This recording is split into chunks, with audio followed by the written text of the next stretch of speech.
Hi everyone, welcome back to a new video. So आज की video में हम फाइनली बात करने वाले अपनी सारी ब्रोकिंग कंपनीज के ऊपर। एंड ये टॉपिक मैंने आपके साथ टेलीग्राम पे शेयर करा था एंड हमने 100 वोट्स का टारगेट वहां पे सेट करा था, जो कि काफी इजीली आप लोगों ने अचीव कर दिया। सो इट मींस कि आप लोग काफी ज्यादा इंटरेस्टेड हो इन सारी कंपनीज के बारे में जानने के लिए और स्पेशली ब्रोकिंग सेक्टर के बारे में जानने के लिए। नाउ ये क्यों मेरे माइंड में आया, इसके पीछे के दो रीजन है। सबसे पहला रीजन तो ये कि इस समय मार्केट पूरा रिकवर कर रहा है एंड बहुत ज्यादा चांसेस लग रहे हैं कि मार्केट यहाँ से अप एंड अप जाने वाला है, जिसकी वजह से ब्रोकिंग कंपनीज को सबसे ज्यादा फायदा होता है, क्योंकि जितना ज्यादा हम बाइंग सेलिंग करते हैं उतना ज्यादा उनके पास इनकम आता है। सेकेंड चीज की काफी टाइम से आप देखोगे तो ब्रोकिंग कंपनीज ने कुछ ज्यादा अच्छा परफॉर्म नहीं करा है। पूरे के पूरे कैपिटल मार्केट की काइंड ऑफ बैंड बजी पड़ी है। जो अच्छी कंपनीज हैं उन्होंने कंसोलिडेट करा और जो खराब कंपनीज हैं वो 40-50% तक गिर चुकी हैं। एंड इस लिस्ट में भी काफी ऐसी कंपनीज होंगी जिनके बारे में हम बात करेंगे। नाउ जो दूसरा रीजन है वो ये है कि मैक्सिमम सारी कंपनीज के रिजल्ट्स ऑलरेडी आउट हो चुके हैं। तो अब हम स्ट्रेट अहेड यहाँ पे बात कर सकते हैं इन कंपनीज के बारे में। टेक्निकल व्यू और फंडामेंटल व्यू, दोनों व्यू मैं आपको यहाँ पे देने वाला हूँ। एक चीज आपको क्लियरली समझनी है कि मेरा कोई भी बाइंग सेलिंग रिकमेंडेशन नहीं होगा। यस, मैंने सेबी के रजिस्ट्रेशन के लिए अप्लाई कर दिया है, उसमें आई थिंक 2 से 3 हफ्ता और लगेगा पूरा काम कंप्लीट होने में। उसके बाद जो भी मैं आप लोगों के साथ रिसर्च रिपोर्ट शेयर करूंगा, जो भी मेरी बाइंग सेलिंग रिकमेंडेशन होगी, मैं आपको क्लियरली उस समय बता दिया करूंगा।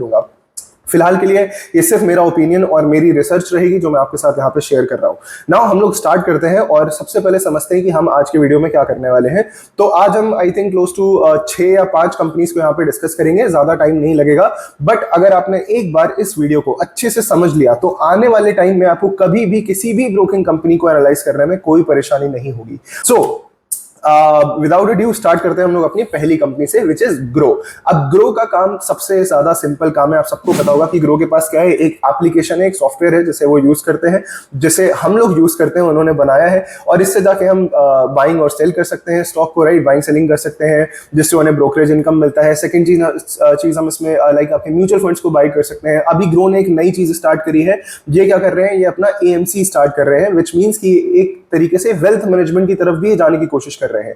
और इंडिया में एक टाइम था, आप लोगों को पता होगा, जब स्टॉक मार्केट इतना ज्यादा रिलेवेंट ही नहीं था, लोग बात ही नहीं करते थे स्टॉक मार्केट के बारे में। फिर अब क्या टाइम आया कि सबको स्टॉक मार्केट के बारे में पता है, बट अभी भी एक चीज है जिसके ऊपर ज्यादा लोग नहीं ध्यान देते हैं, वो है आपका पीएमएस। आपके पैसे को लेके उस पे फीस चार्ज करके उसे उन स्टॉक्स में डाला जाए जहां पे ग्रोथ सबसे ज्यादा हो। इसी वजह से वेल्थ मैनेजमेंट में और जो एएमसी कंपनीज होती हैं जो कि अपना म्यूचुअल फंड सेल करती है, उसमें जमीन आसमान का डिफरेंस होता है, क्योंकि म्यूचुअल फंड एक यूनिवर्सल, एक जेनेरिक काइंड ऑफ प्रोडक्ट हो गया। जब हम पीएमएस की बात करते हैं, जब हम आपके पोर्टफोलियो मैनेजमेंट सर्विसेज की बात करते हैं, वहां पे आपके हिसाब से डिजाइन पोर्टफोलियो को मैनेज करा जाता है, जिसकी फीस ज्यादा होती है क्योंकि वो ज्यादा पर्सनलाइज्ड होता है। तो इस चीज में अभी ज्यादा इंडियंस नहीं गए हैं, ज्यादा लोग नहीं गए, और ये चीज आप समझ भी पा रहे होंगे क्योंकि मुझे इसको यहाँ पे डिफाइन करना पड़ रहा है। अभी तक सारे लोगों को नहीं पता होगा, तो अभी ग्रो उसमें भी जाने की कोशिश कर रहा है। एंड ये मैंने इतना ज्यादा इंडेप्थ इस वजह से समझाया क्योंकि जो हमारी सेकंड कंपनी है वो भी इसमें बहुत ज्यादा जाने की कोशिश कर रही है और इसके फायदे अनेक हैं।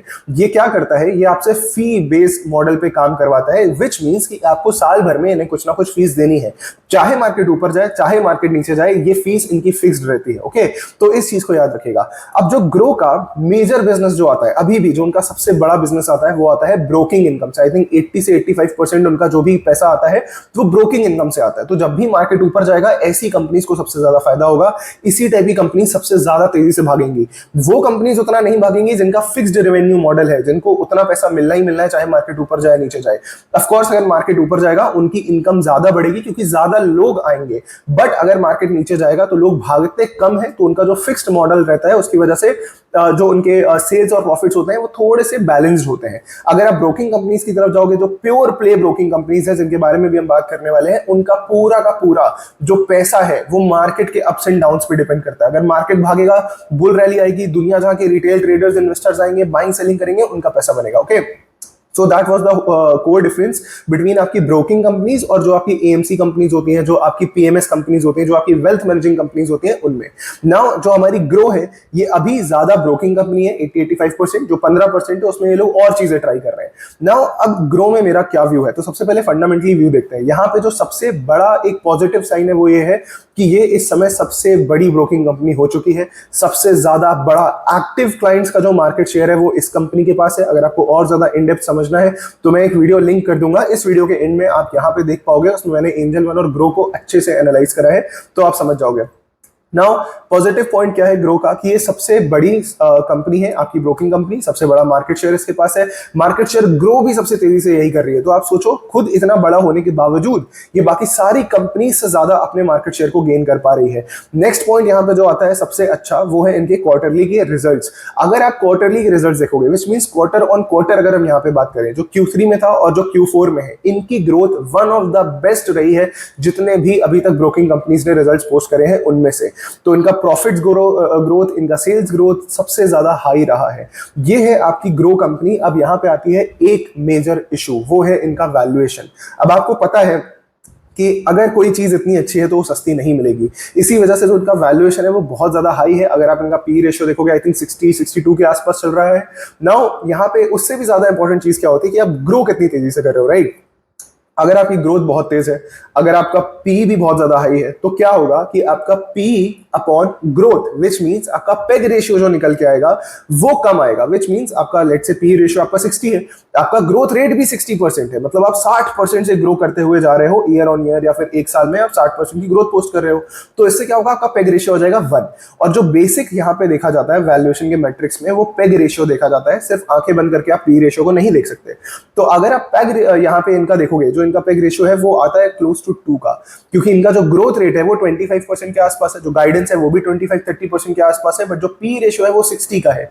तो अगर यही कंपनी मुझे थोड़े सस्ते भाव पे मिल जाती, लेट्स से 60 की जगह अगर ये मुझे 45 के पी पे मिल जाती, तो भी मैं इनकी तरफ एक बार को देख पाता, क्योंकि वो 1:1.5 के आसपास का इनका पेग रेशियो रहता। लेकिन अभी 2 के आसपास का पेग रेशियो मेरे लिए उतना ज्यादा सेफ्टी प्रोवाइड नहीं करता मुझे कि मैं इसमें ज्यादा अपना पैसा डाल सकूं। अब मैंने कितना डाला है कितना नहीं, ये चीज मैं यहाँ पे आपके साथ डिस्कस नहीं करना चाहता, अदरवाइज आप लोग उससे इन्फ्लुएंस हो सकते हो, तो मैं उसको कंप्लीटली यहाँ पे कट आउट रखूंगा। And yes, in the and जाते जाते अगर हम यहाँ पे इस बार इसका टेक्निकल चार्ट देखें, तो आपको यहाँ पे अभी टेक्निकल चार्ट दिख रहा होगा। नाउ इस चार्ट में हमें क्लियर कट क्या पता चल रहा है कि company all time high post कर रही है अपने प्रॉफिट्स एंड सेल्स को, कंपनी खुद भी ऑल टाइम हाई पे है, एंड साथ ही साथ ऑल टाइम हाई का ब्रेकआउट भी दिया है, which is a pretty good thing. तो मेरे हिसाब से इनके टेक्निकल्स बहुत ज्यादा स्ट्रांग है, फंडामेंटल्स भी बहुत ज्यादा स्ट्रांग है। द ओनली इशू इज कि इनके वैल्यूएशंस कुछ ज्यादा ही हाई है। तो ये ऑफकोर्स मेरी वॉच टेस्ट का पार्ट रहेगा। इसमें मुझे जब भी जो भी कुछ करना होगा, मैं थोड़ा सा वैल्यूएशंस को देख के करूंगा। ऑफकोर्स अगर मुझे ट्रेड करना है, मुझे स्टॉप लॉस लगा के कुछ करना है, तो मैं इसके फंडामेंटल्स पे उतना ध्यान नहीं दूंगा, मैं सिर्फ टेक्निकल्स पे फोकस करूंगा। तो ये थी हमारी पहली कंपनी। अब जो आगे कंपनीज आएंगी ना, वो एकदम आपको बटरी स्मूथ जैसा फील आएगा, क्योंकि आपको ऑलरेडी सब कुछ पता है। ओके, सो ये अपनी पहली कंपनी यहाँ पे फिनिश होती है। अब आती है सेकंड कंपनी के ऊपर, विच इज एंजल वन। अब angel one is also a very good company. इनका भी जो मार्केट शेयर है वो ग्रो के काफी ज्यादा इक्वल है, बट द प्रॉब्लम इज कि जो इनका एक्टिव क्लाइंट्स का जो मार्केट शेयर है वो ग्रो से आधा है। तो ग्रो में अगर आप देखोगे तो एक्टिव क्लाइंट्स कितने, आई थिंक 1.25 करोड़ के आसपास, 1.28 1.29 करोड़ के आसपास उनके पास एक्टिव क्लाइंट्स है। अगर हम इनकी बात करें तो इनके पास समवेयर अराउंड 70 लाख के आसपास है। तो ये काफी आपको बड़ा एक डिफरेंस देखने को मिलता है। बट यहाँ पे पॉजिटिव बात क्या है कि नंबर ऑफ क्लाइंट्स भले ही ज्यादा हों ग्रो के, बट जो ज्यादा ट्रेडिंग होती है वो एंजल वन पे हो रही है। तो ये थोड़ा सा आपको कंफ्यूजन लग सकता है, बट जो ग्रो के क्लाइंट्स होते हैं ना, वो ज्यादा फोकस करते हैं एसआईपीज में, वो ज्यादा फोकस करते हैं इन्वेस्ट करने में। बट जो एंजल वन के क्लाइंट्स है वो ट्रेडिंग माइंडसेट से आते हैं। तो जो इनका अगर हम यहाँ पे जरा रेवेन्यू का ब्रेकडाउन देखेंगे, तो 60% इनका रेवेन्यू अभी भी ब्रोकिंग इनकम से आता है, which is a good thing. जो 40% है वो ये कोशिश कर रहे हैं कि हम वेल्थ मैनेजमेंट से लेके आए, वो ये कोशिश कर रहे हैं हम पीएमएस से लेके आए, और डिफरेंट चीजें ये लोग सेल करें, लाइक इंश्योरेंस हो गया, ऑल दुनिया जहां की चीजें करने की कोशिश कर रहे हैं। जिससे इनका क्या होगा, जो मार्केट से लिंक है ना, जैसे ग्रो का जो मार्केट से लिंक है वो कितना है, 80 से 85%, विच मीन्स अगर यहां से मार्केट धड़ाम से नीचे गिरता है तो ग्रो की जो ट्रेडिंग वॉल्यूम्स है वो गिर सकती है, उसके चांसेस है गिरने के। अगर हम एंजल वन की बात करें तो इनका जो पहले हाल था, इनका पहले भी सेम हाल था, 70-75% इनका जो रेवेन्यू आता था वो किससे आता था, ट्रेडिंग इनकम से आता था, जो ट्रांजेक्शन होते हैं बाइंग सेलिंग के। अब इनका 60% हो चुका है। तो अगर मार्केट में कुछ भी होता है अप एंड डाउन, इनको अब थोड़ा सा कम फर्क पड़ेगा, बट स्टिल फर्क तो पड़ेगा, क्योंकि ये बिजनेस ही इनका पूरा स्टॉक मार्केट के ऊपर है। अगर स्टॉक मार्केट को धक्का लगेगा तो क्लाइंट्स भी इनके थोड़े पीछे हटेंगे, और इस वजह से इनका जो रेवेन्यू है वो भी नीचे की तरफ गिरेगा। तो मार्केट हमेशा यहाँ पे की रोल प्ले करने वाला है। अगर आपको दिख रहा है कि नहीं यार मार्केट बर्बाद होने वाला है, तो ऐसे स्टॉक से आपको हाथ जोड़ के दूरी बना रखनी है। नाउ अगर एंजल वन में हम बात करें तो यहाँ पे कुछ पॉजिटिव नेगेटिव चीजें हैं। पॉजिटिव चीज मैं इनकी यही कहूंगा कि इनके जो क्वार्टर के रिजल्ट्स आए थे अच्छे आए थे, बहुत अच्छी रिकवरी देखने को मिली है। इवन यहाँ पे अगर आप इनके चार्ट को भी देखोगे, अभी हम थोड़ी देर में यहाँ पे बात करेंगे, तो इनके चार्ट पे एक बहुत प्यारा, बहुत बड़ा सा एक ब्रेकआउट भी आया है, जो अभी मैं आप लोग के सामने यहाँ पे शो करूंगा। उससे पहले मुझे एक यहाँ पे और चीज इनकी डिस्कस करनी है। ये इस समय बहुत ज्यादा हेवी एक्सपेंस कर रहे हैं अपने नए बिजनेसेस के अंदर। तो अगर ये बिजनेसेस अच्छे से काम करते हैं तो ये कंपनी भी 20 से 25% से ग्रो कर सकती है। ग्रो भी हमारा 30% से ग्रो कर सकता है। तो उसका पेग रेशियो आया था 2। अब ध्यान से सुनिएगा, अगर एंजल वन में सब कुछ अच्छा रहता है तो this company can also grow at about 20 से 25% का ग्रोथ रेट, राइट। अगर ये 20-25% से ग्रो करता है, इनका अभी का जो आपका पी है वो है 30 के आसपास। अगर हम फॉरवर्ड पी देखेंगे तो वो निकल के आएगा कहीं ना कहीं 27-28 के आसपास, और जो ग्रोथ है वो 25% है। तो अगर आप पेग रेशियो देखोगे ना 28/25, वो 1.2 1.1 के आसपास निकल के आएगा, विच इज नॉट बैड। अगर ग्रो का देखोगे आप तो सीधे 2 आता है, and 2 is massively over valued. अब ये ग्रो से बेटर वैल्यूएशन पे क्यों अवेलेबल है? क्योंकि ग्रो भाई तबाही मचाए पड़ा है लिटरली। उसके पास डबल एक्टिव क्लाइंट्स है, उसके पास ज्यादा मार्केट शेयर है, वो और ज्यादा तेजी से ग्रो कर रहा है, एंड एंजल वन उतना तेजी से ग्रो नहीं कर पा रहा है। तो अगर मुझे सिर्फ कोई ऐसी कंपनी चाहिए जो सबसे ज्यादा अंधों के तरीके से ग्रो कर रही है, तो मैं वो ग्रो की तरफ जाऊंगा। नाम में ही लाइक ग्रोथ है। अगर मुझे एंजल वन की तरफ जाना है तो मैं क्यों जाऊंगा? मैं रिकवरी प्ले करने जा रहा हूं, क्योंकि मार्केट में रिकवरी आ रही है तो एंजल वन में भी रिकवरी आ रही है, एंड हम इस रिकवरी को कैप्चर कर सकते हैं। नाउ रिकवरी को कैप्चर करने की वजह से मैं आपको यहाँ पे चार्ट दिखाना चाहूंगा। अगर आप एंजल वन का चार्ट देखोगे ना तो ग्रो में तो बहुत छोटा सा ब्रेकआउट है, क्योंकि अभी अभी लिस्ट हुई है कंपनी, बट एंजल वन में एक बहुत बड़ा सिमेट्रिकल ट्रायंगल पैटर्न बना हुआ है, एंड ये क्लियर कट आपको ब्रेकआउट देखने को मिल रहा है। काफी बुलिश ब्रेकआउट था। अब इसका रिटेस्ट कब होगा वी डोंट नो, बट या आपको एक चीज क्लियरली समझ में आ रही है कि यार कंपनी में कुछ अच्छा हुआ है जिस वजह से यहाँ पे ब्रेकआउट आया है।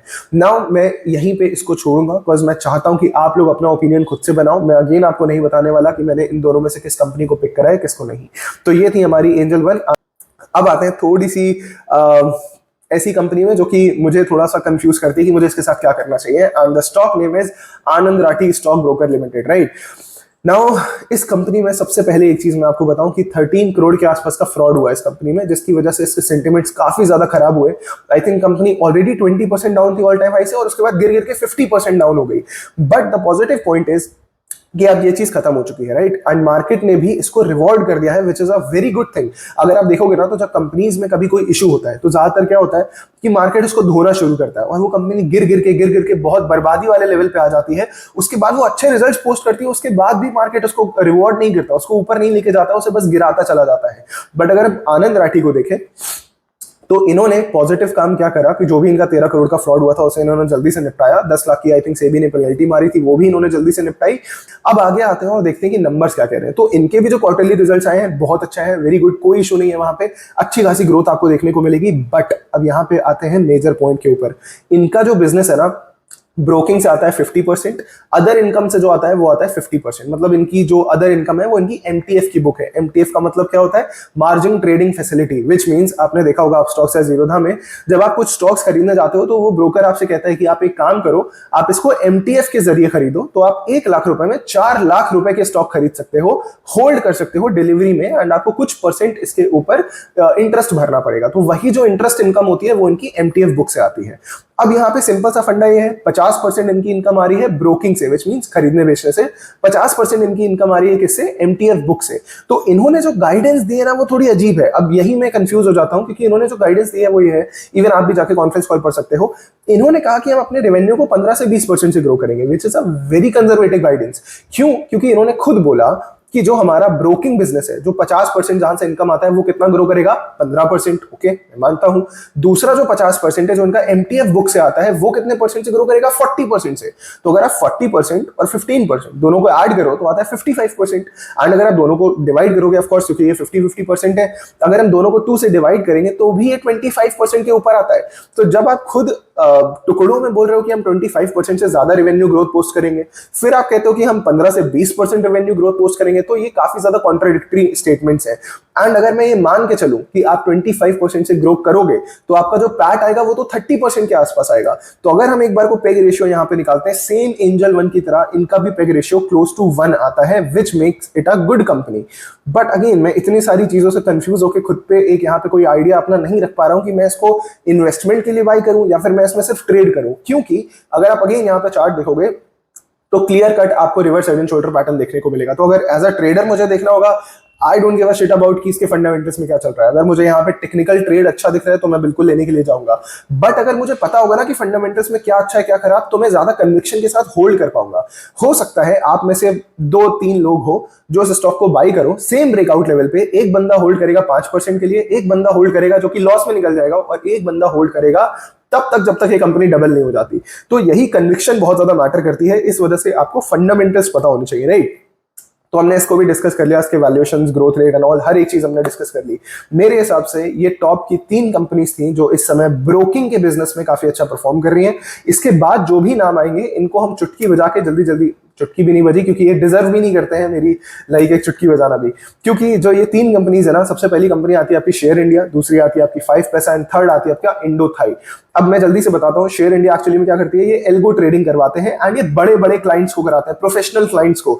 हम जैसे रिटेलर्स में इनका कोई फोकस नहीं है, इस वजह से इनका पी रेशियो सिर्फ 11 का आता है, क्योंकि ये स्केलेबल नहीं है। जितना ज्यादा रिटेलर्स घुसेंगे किसी चीज में उतना ज्यादा वो ग्रो करेगी, बट अगर आप सिर्फ एक तरीके से प्रोफेशनल लोगों के लिए सिर्फ आपने एक एल्गो ट्रेडिंग प्लेटफॉर्म बना के रखा है, वो उतना ज्यादा ग्रो नहीं कर पाता है, जिस वजह से मार्केट इनको रिवॉर्ड भी नहीं करता है। और इस कंपनी की भी हालत काफी ज्यादा खराब है, टेक्निकली कोई अच्छा चार्ट नहीं, यहाँ पे तो मैं आपको शो भी नहीं कर रहा हूं, आप जाके खुद से चेकआउट कर सकते हो। इस कंपनी को यहीं पे खत्म करता है।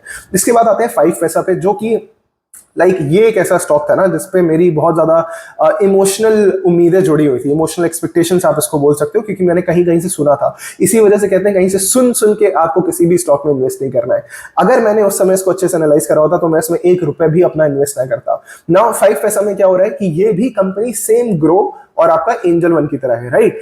बट द प्रॉब्लम इज कि ये कंपनी बहुत छोटी है, आई थिंक 1100-1200 करोड़ का मार्केट कैप है इनका, दैट्स इट। एंजल वन का आई थिंक 30,000 करोड़ का है, और ग्रो को तो आप छोड़ ही दो, आई थिंक 2 लाख करोड़ के आसपास पहुंचने वाला होगा। तो जब इतनी बड़ी कंपनीज बैठी हैं तो ये छोटी कंपनी में कुछ अलग होना चाहिए, तभी तो ये ग्रो करेंगे, बट ये कुछ अलग नहीं कर पा रहे। इस वजह से इनका मार्केट शेयर खाया जा रहा है इन बड़ी कंपनीज के द्वारा, एंड स्पेशली जो अनलिस्टेड प्लेयर है सबसे बड़ा, विच इज जीरोधा। तो 5 पैसा को ग्रो करने के लिए कुछ डिफरेंट करना पड़ेगा, जो कि अभी तक नहीं कर पा रहे हैं। इनके क्वार्टरली रिजल्ट्स भी बहुत ज्यादा खराब लगे मुझे। जब एंजल वन ग्रो कर रहा है क्वार्टर ऑन क्वार्टर, ग्रो कर रहा है क्वार्टर ऑन क्वार्टर, देन आप क्यों नहीं कर पा रहे हो? भले ही छोटी कंपनी हो बट सेम बिजनेस में हो, right. But they couldn't, because I think इनका जो एक्सपेंस है वो बहुत ज्यादा है, जो क्लाइंट एक्विजिशन कॉस्ट है इनका वो बहुत ज्यादा है। मतलब एक क्लाइंट को लाने में इनको कितना पैसा लगता है, कितना एडवर्टाइजमेंट करना पड़ता है, कितने डिस्काउंट देने पड़ते हैं, ये सब चीजें इनके साथ अच्छी नहीं जा रही हैं। तो इस वजह से आई थिंक 5 पैसा को भी मैं ज्यादा कवर नहीं करूंगा। प्लस इनका जो पी रेशियो है वो 36 का है। तो मतलब आप सोच रहे हो कि मार्केट ने अभी तक इनसे उम्मीद लगा के रखी है कि ये एंजल वन से भी तेजी से ग्रो कर सकते हैं, even though it is just a small company. Angel one से आई थिंक 20-25x छोटी कंपनी है ये। तो ये अगर कुछ बहुत ज्यादा खास हो जाता है तो this company can become a multibagger, but अभी मैं इस पर कोई बेट नहीं कर सकता। स्पेशली जब टेक्निकली हम देखें तो ये 400 रुपीज के जब तक नीचे है, मैं इसमें कुछ नहीं करने वाला। नाउ लास्ट कंपनी जो हमारी यहाँ पे आती है, इसके बाद हम रैप अप करेंगे। ऑलरेडी 20 मिनट का वीडियो हो चुका है, आई थिंक इस चैनल का सबसे बड़ा वीडियो होगा, आई डोंट नो। सो या इंडो थाई, ये हमारी लास्ट कंपनी है, एंड इसका भी वही सेम काम है जो शेयर इंडिया करती है। ये कंपनी ज्यादा फोकस करती है आर्बिट्राज ट्रेडिंग पे। मतलब अगर किसी मार्केट में किसी चीज का प्राइस लेट से 100 रुपए चल रहा है और किसी मार्केट में उसी सेम चीज का प्राइस लेट से 90 रुपीज चल रहा है, तो ये आर्बिट्राज ट्रेडिंग करते हैं, 90 पे खरीद के 100 पे बेचते हैं। ये इनका काम है। अब ये किस तरीके से करते हैं, I don't have a clue. मैंने इसको पढ़ा भी नहीं ज्यादा, क्यों, मैं आपको सिंपल सा रीजन बताता हूँ और आप लोग भी ना पढ़ो, इस वजह से मैं ये बता रहा हूँ। स्टॉक का पी है 85 का, 85 के पी के साथ ये स्टॉक का जो मार्केट कैप है वो 1000 करोड़ का है, आई थिंक उससे भी थोड़ा सा कम। और यहाँ पे सर्किट्स लगते हैं स्टॉक में, तो मैं किसी इतनी छोटी कंपनी में अपना हाथ नहीं डाल सकता जो कि मेजरली फोकस करती है एचएनआईज पे, जो कि फोकस नहीं करती है रिटेल जनता पे। तो मैं किसी ऐसी कंपनी में क्यों पैसा डालूंगा जिसमें 85 का पी है और वो साथ ही साथ फोकस ही नहीं कर रही रिटेल जनता पे, तो वो स्केल कैसे करेगी? I have no clue. But yes, मैंने आपको यहाँ पे नाम दे दिया है, सो हो सकता है कि आप जाके इसको स्टडी करो, आपको बहुत ज्यादा पसंद आए, and you might invested in Indo Thai. I have literally zero clue. मैं इसमें तो पैसा नहीं डालने वाला, ये चीज मैं आपको क्लियरली यहाँ पे बता सकता हूँ। So these were all the 6 companies जो कि आज मुझे डिस्कस करनी थी। आई होप कि आपको वीडियो से बहुत ज्यादा वैल्यू मिली हो। अगर मिली है तो वीडियो को लाइक करो, अपने फ्रेंड्स के साथ शेयर करो, एंड चैनल को सब्सक्राइब करो। आप में से आई थिंक 40-50% लोग हैं जो वीडियो को देखते हैं बट सब्सक्राइब नहीं करते हैं। तो या आप लोग अगर सब्सक्राइब करोगे तो ये चैनल और ज्यादा अच्छे से ग्रो करेगा। एंड अगर कोई भी डाउट है आप कमेंट सेक्शन में पूछ सकते हो। टेलीग्राम चैनल ज्वाइन करना है, अगेन कमेंट सेक्शन में आपको डिटेल्स मिल जाएंगी। So thank you so much for watching guys. हम लोग मिलते हैं नेक्स्ट वीडियो में। Till then all the best.